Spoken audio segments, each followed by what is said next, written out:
Hey, welcome geniuses. This is the third video for 0.1 and today we're going to be looking in this video about the course syllabus, and I'm going to go through it a little bit with you, and then you'll have a couple activities and then you'll be done with lesson 1. You can do the mastery check and move to lesson 2. Thanks for hanging out with me. I appreciate you paying attention here.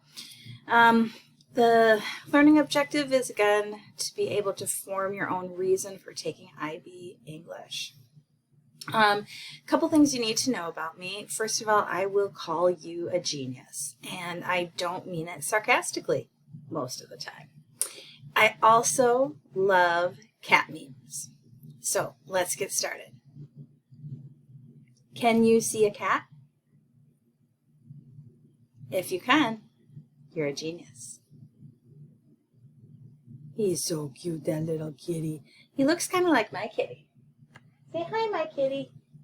There's my kitty. Wolf. But seriously, I do believe you are a genius, and I'm going to tell you why. Okay? I like the term. I like the term scholar also. I like genius even more. Because there's something really cool about this word. Normally, I think when people think about genius, they think about somebody like this guy. Remember him? Albert Einstein, right? He is certainly a genius with any definition of the word. But he was smart enough to know that everybody is a genius. Look what he said. Everybody is a genius, but if you judge a fish by its ability to climb a tree, it will live its whole life believing that it is stupid. Einstein, once again.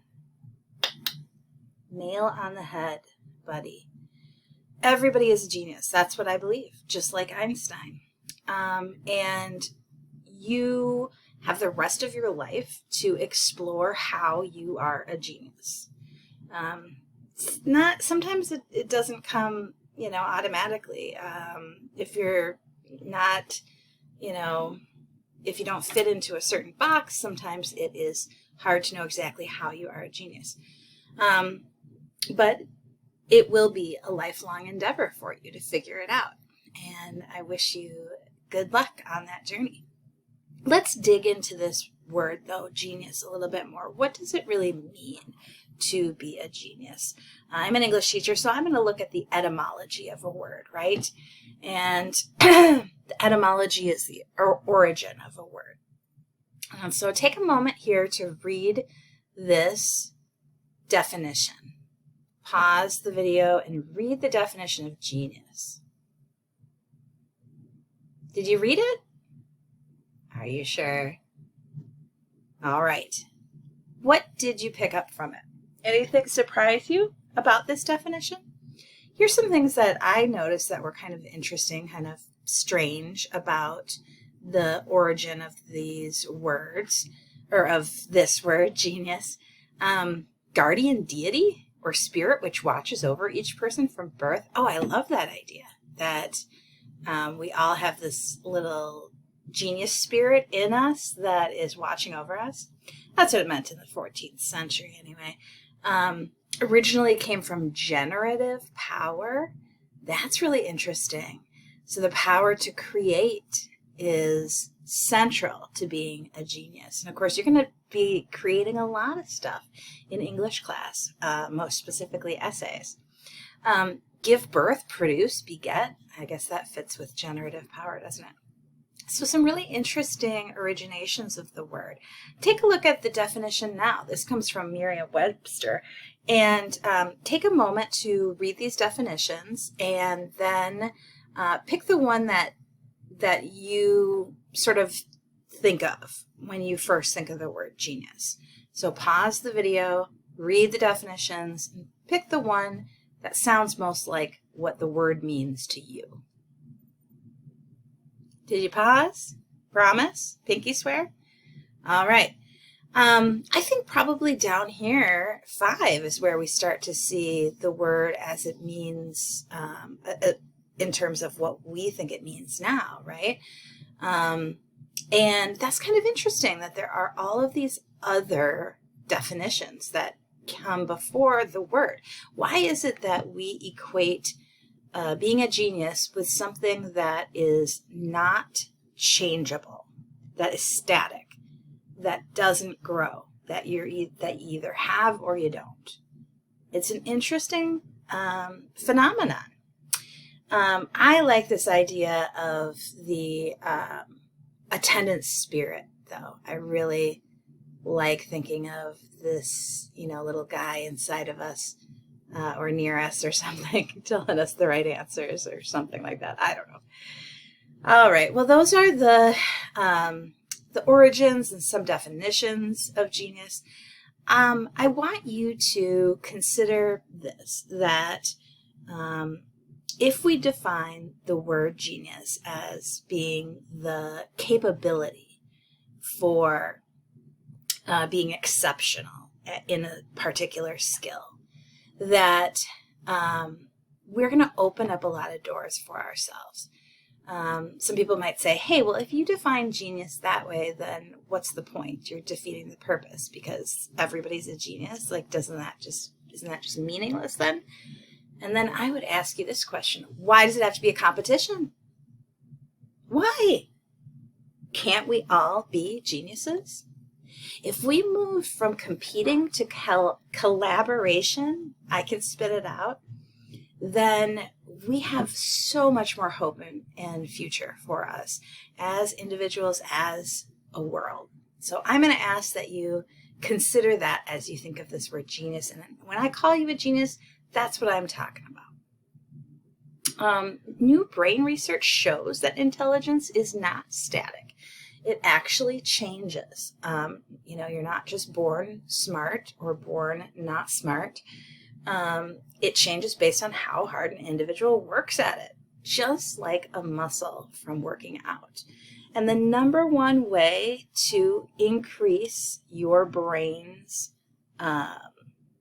functionality is through reading. That's one thing that has been shown through modern research time and time again. So if you want that brain to get bigger, read more. And you'll be doing that certainly in this class. All right, so now you know that you're a genius. Make sure that you use it for good, like this genius cat. Can you see that? Should I move myself? Look at him. What a genius. How did he know? How did he know that? Oh my gosh. Don't use it for bad, for evil, like this genius kitty. Can you hear her laughing? I wish I could play the sound, but I can't in this app. Yes. Use it for good. Okay. Let's talk about the course syllabus.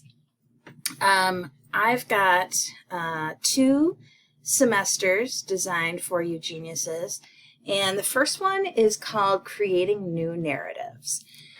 And this one is going to be all about finding your own voice and reading stories about people who found their voices and expressed them. So I've got these sound waves here made up of different artistic utensils. I made that by myself. Aren't you proud? I'm very proud of me. And so that's going to kind of frame the work that we do for semester 1. The 2 texts that we're going to read for semester are these: The Narrative of the Life of Frederick Douglass and Men We Reaped by Jesmyn Ward. We've got this Unit 0 introduction unit where you're going through what this class is about and all this good stuff, but then also you're going to write your college application essay in this unit, and I do hope that you use it to send to colleges as you apply this fall. So Unit 1, The Narrative of the Life of Frederick Douglass, and Unit 2, Men We Reaped by Jesmyn Ward. The narrative of Frederick Douglass is a slave narrative that was written in the 19th century. Men We Reaped is actually written in the 21st century. Both nonfiction, autobiographical texts. Semester 2, we're going to focus on formalism, the music not understood. at first hearing. Formalism is a type of literary analysis. It's a certain lens of literary criticism, and it's one that's very important for our May exam, and that is paper 1. So we're going to focus on that semester 2. We're going to be reading Fences, which I think is Unit 3 that I forgot to type in there. Sorry about that. Unit 4 is Analyzing Structure and Form, Detailed Literary Analysis. So that's formalism. Unit 5 is another unit specifically on formalism, which is going to be about tone and mood. And then we have a book club unit where you get to choose a book and discuss in small groups. So you can see that this year we're really heavy on writing and not as heavy on reading. All right.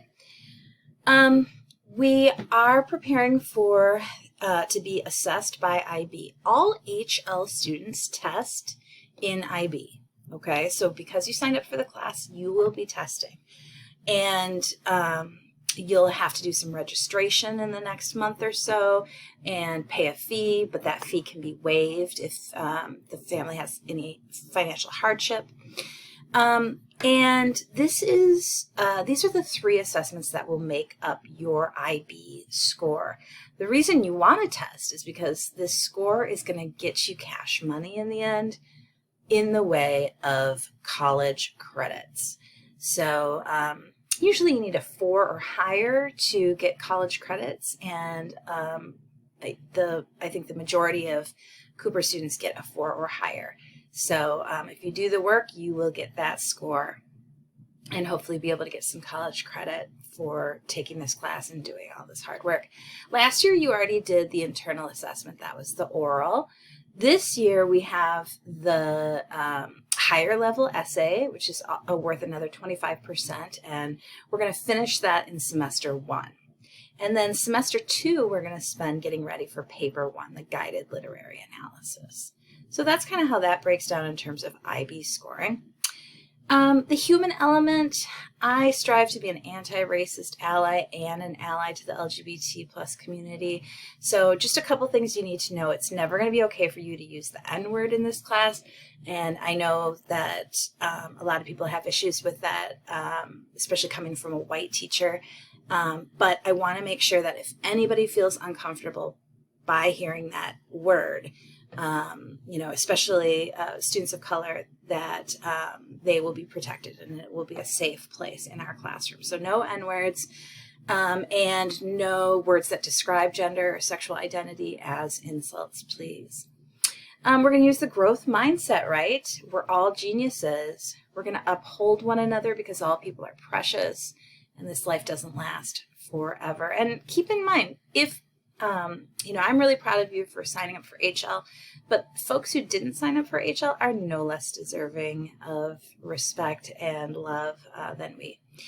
And I'd like us to abide by the International Baccalaureate tenet to honor the stranger. And remember, it's an integral assumption that others with different ideas can also be right.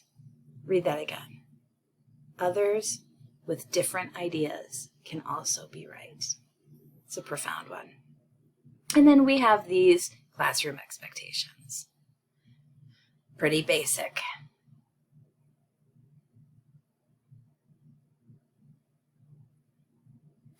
Thanks. Good luck as you finish your lesson 0.1, and then you'll be ready to take the mastery check.